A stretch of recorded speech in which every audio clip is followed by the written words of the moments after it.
بسم اللہ الرحمن الرحیم۔ السلام علیکم ورحمۃ اللہ وبرکاتہ۔ میرے ناظرین اور سامعین، آج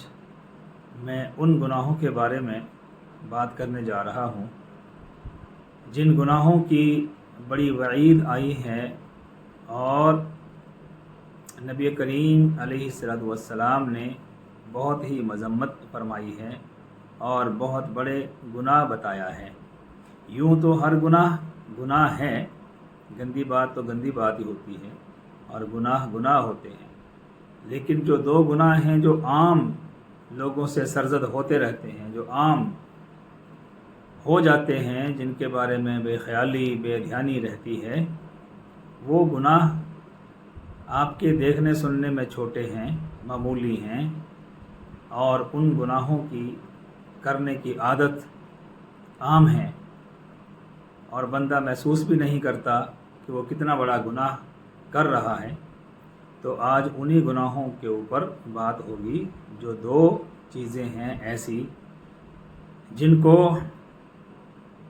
ہم اور آپ بے خیالی میں، بے علمی میں، بے دھیانی میں روز کرتے ہیں۔ کچھ لوگوں کا تو برا ہی حال ہے، وہ تو بہت ہی اس میں ملوث ہیں، پھنسے ہوئے ہیں، لیکن ان کے بارے میں بہت سخت وعیدیں آئی ہیں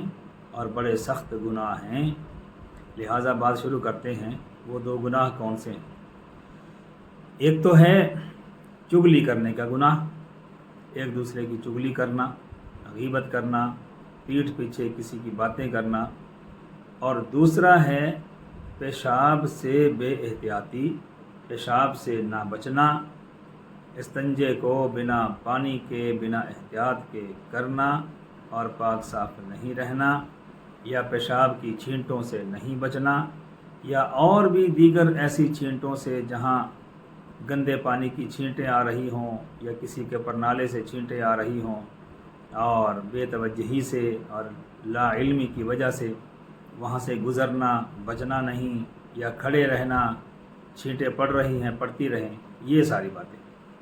تو یہ گناہ، ان کے بارے میں بعد میں بات کرتا ہوں۔ پہلے میں ایک حدیث بیان کر دوں آپ کو کہ نبی کریم علیہ الصلوۃ والسلام صحابہ کے ساتھ کسی جگہ سے گزر رہے تھے، تو آگے ایک قبرستان آیا، حضور وہاں رکے، بلکہ کہا جاتا ہے کہ ان کی سواری بدکی، لہٰذا حضور سمجھ گئے کہ یہاں کچھ ضرور ہو رہا ہے، لہٰذا آپ نبی ہیں، آپ علم والے ہیں، اللہ تعالیٰ نے آپ کو علم غیب بھی عطا فرمایا ہے اور اندر باہر اور اوپر نیچے کی تمام خبروں سے مطلع فرمایا ہے، لہٰذا میرے نبی کو محسوس ہوا کہ یہاں پر یہ جو دو قبریں ہیں ان کو عذاب ہو رہا ہے۔ تو حضور نے فرمایا صحابہ سے کہ ان دو قبر والوں کو سخت عذاب ہو رہا ہے، اور ہمیں اور آپ کو یعنی انسانوں کو چھوڑ کر ان کی چیخ و پکار جنات، حیوان سن رہے ہیں اور ان کو سخت عذاب ہو رہا ہے۔ تو صحابہ نے عرض کیا، حضور کن گناہوں کی وجہ سے؟ تو حضور نے فرمایا، ایک کو چغلی، غیبت، چغل خوری کرنے کی وجہ سے عذاب دیا جا رہا ہے، اور دوسرے کو پیشاب سے نہ بچنے، پیشاب استنجا کرنے کی بے احتیاطی کی وجہ سے اور پیشاب کی چھینٹوں سے نہ بچنے کی وجہ سے۔ تو فرمایا کہ جاؤ ایک لکڑی لے کر آؤ، کوئی ہری لکڑی منگوائی حضور نے اور اس کو چیر کر دو پیس کر کے دونوں قبروں پہ ایک ایک لکڑی کو گاڑ دیا، اور فرمایا کہ میں دعا کرتا ہوں، اللہ سے دعا کر دی ہے کہ جب تک یہ شاخیں ہری رہیں ان پر سے عذاب ہلکا ہو جائے۔ اللہ تعالیٰ اپنی رحمت سے اور میری دعا سے ان کے عذاب کو ہلکا فرما دے گا، تب تک ہلکا رہے گا۔ اب آپ غور کریں، تصور کریں کہ ان دو گناہوں کی وجہ سے اس قدر لوگوں کو عذاب ہو رہا تھا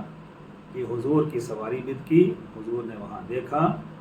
اور ان کے لیے دعا فرمائی اور لکڑیاں گاڑی تاکہ ان کا عذاب ہلکا ہو۔ اب سمجھنے کی بات یہ ہے میرے بھائی، چغلی، ایک دوسرے کی باتیں، غیبت کرنا عام ہو گیا ہے،